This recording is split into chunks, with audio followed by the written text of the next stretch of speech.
No, more like the most beautiful mermaid that ever lived. Geery liked nothing more but to swim to the surface and watch humans. Her father, the king of the sea, disapproved of her longing to be on land, and always advised her to cherish her time underwater.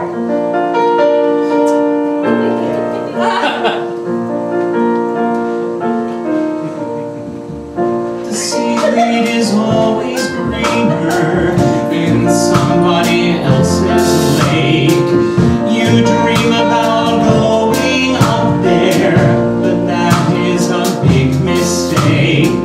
Just look at the world around you, right here on the ocean floor. Such wonderful things surround you.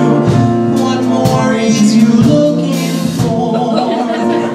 Under the sea, under the sea. Darling, it's better down there, it's weather. Take it from me. On the shore they work all day, out in the sun they slave away, while we devoting full time to floating under the sea. This particular Little Mermaid was not one to just sit around the ocean all day when there was a big, bright, shining world above her. So, she decided to disobey her father's wishes, and she swam to the shore.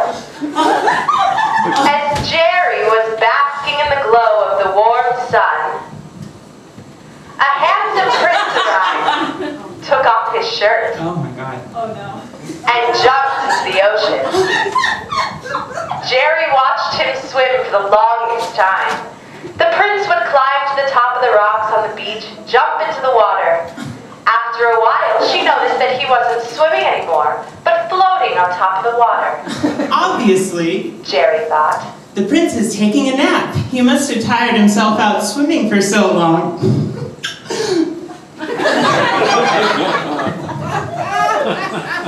I bet he'd be more comfortable sleeping here on the shore. So the Little Mermaid swam to the floating prince and carefully swam with him to the shore. The tide is taking him places.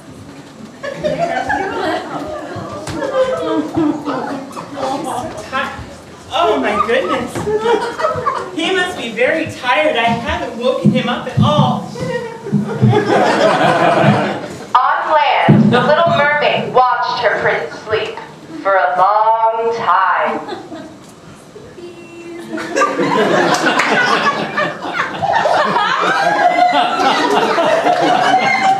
The more the Little Mermaid watched the young prince, the more she fell in love with him.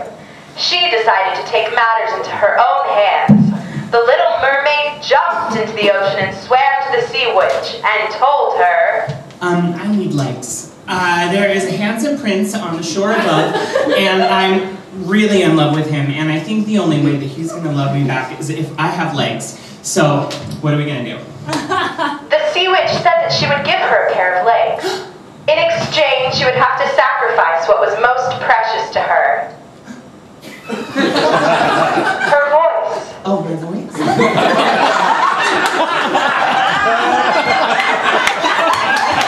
The Little Mermaid had the loveliest voice under the sea. No, more like the loveliest voice ever. But she would sacrifice anything for the love of the young prince. I'd sacrifice anything for the love of the young prince. So she swam to the surface where she had left her prince in the warm sun. She was happy to find the prince conscious, but severely dehydrated and unable to move. Now it's my turn, now we're in love. Together we'll live in this world up above. Just you and me. Now I will be part of your world. Then, the Little Mermaid cut off her tongue and grew a pair of legs.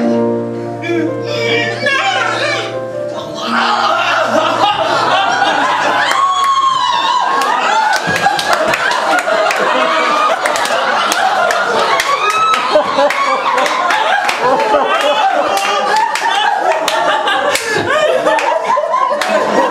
The prince remained unresponsive, much to the annoyance of the Little Mermaid, who had sacrificed everything to make the prince fall in love with her.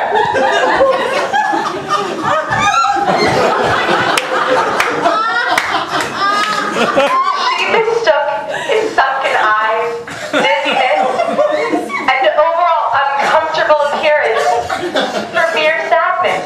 The Little Mermaid had an idea. Whenever she felt down, she always sang a little song to brighten her mood. She would make the prince a song.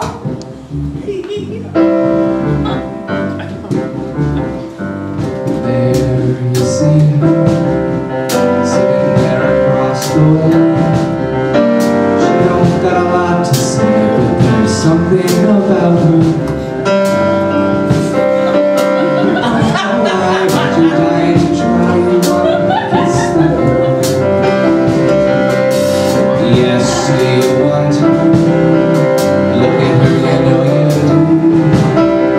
Possible she wants you to. There is one way to ask her.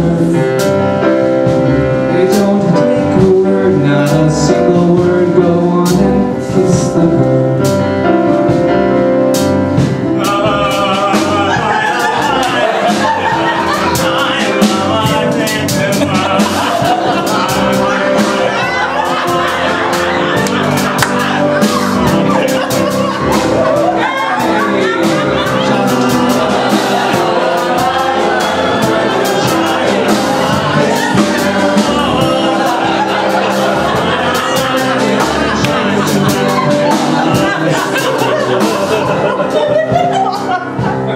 The prince died, much to Noel's relief, and the Little Mermaid, greatly distressed for her loss, knew that she could never love anyone as much as the handsome prince.